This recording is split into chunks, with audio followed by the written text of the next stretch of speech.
Shavua Tov, everybody. I'm Rolene Marks. This is the Israel Brief, where you and I meet daily so that I can bring you those top stories making headlines in Israel. And we do it in partnership with Lay of the Land. So let's take a look at those top stories. And of course, last week, all the talk was about the elections and the election results. And now the incoming Prime Minister, Benjamin Netanyahu, has to get down to the important business of speaking to prospective coalition partners.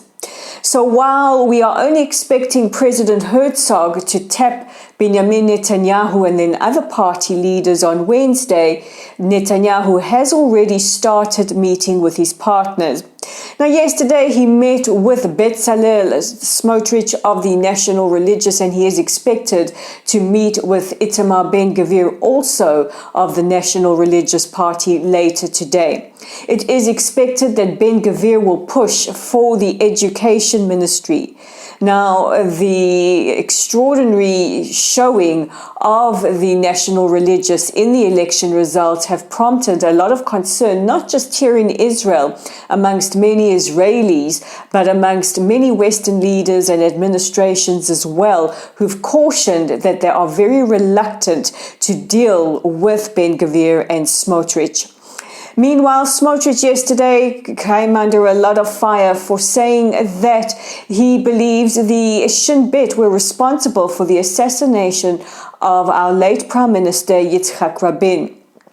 Yesterday, in ceremonies all over the country and attended by politicians, Smotrich said that he believes that Shin Bet made it possible for Rabin to be assassinated, and of course drew the ire of many who heard his comments.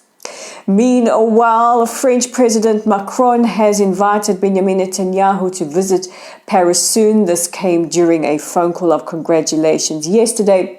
Earlier today, new British Prime Minister Rishi Sunak congratulated Netanyahu. Last week, Australian Prime Minister Anthony Albanese congratulated him and said that he looks forward to the two countries continuing to work together. He has heard from Hungarian President Viktor Orban as well, and a variety of international leaders. However, drawing a lot of criticism is US President Biden, who has not contacted Netanyahu to offer his congratulations just yet. It is expected within the next couple of days, and we do understand that there are primaries or there are midterm elections rather happening in the United States this week.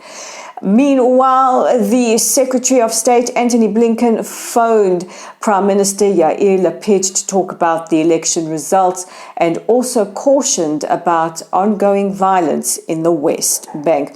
And of course, we will continue to bring you those election updates and the coalition updates as they come about. In other news, President Herzog departed for the COP27 summit in Egypt earlier this morning. He left with a sizable Israeli delegation, and for the first time we have an Israeli pavilion there. The president is expected to present his vision of a renewable Middle East. He says it's time to do this for our children and certainly the children of the region. And the president was photographed earlier today meeting with the Finnish Prime Minister Sanna Marin, as well as the President of the United Arab Emirates, Sheikh Mohammed bin Zayed. And we look forward to all the reports coming from COP26. Hamas has detained two men they believe are responsible for firing 4 rockets from the Gaza Strip towards Israel in the early hours of Friday morning. The two are alleged to have fired 4 rockets which landed short in the Strip and, of course, could have caused incredible injuries and even death to the citizens of Gaza. Hamas are responsible for governing the Gaza Strip and have been told to rein in their terror entities. No group has claimed responsibility for this as yet, and these arrests are very rare. Now, in the last couple of months, Israel has dangled a lot of humanitarian carrots in front of the Hamas leadership in in exchange for remaining calm. And as always, we love to end our broadcasts with happy news. And this time we are talking lions. What am I talking about, you ask? Well, I'm proud to announce that 2 rare Asiatic lion cubs have been born in the Biblical Zoo in Jerusalem. If you haven't been to the Biblical Zoo, it's really, really lovely. It's a great day out. Your next visit to Israel, make sure that you include the Tish Family Biblical Zoo. So the mommy of our 2 new additions is 9-year-old Yasha. She comes from Germany. And the father is a proud 11-year-old Geir from Sweden. The Biblical Zoo partnered with the European Association of Zoos and Aquatica for a conservation program to continue and to breed the rare Asiatic lions. And I'm sure they will be a roaring success. Yes, I went there. I had to use a lion pun. I mean, they're just lying around. I went there again. Anyway, that's the end of our top stories. Don't forget to check out our website at www.layoftheland.online. Our Facebook community is at Lottle's site. You guys know what to do. Like us, follow us, share our content.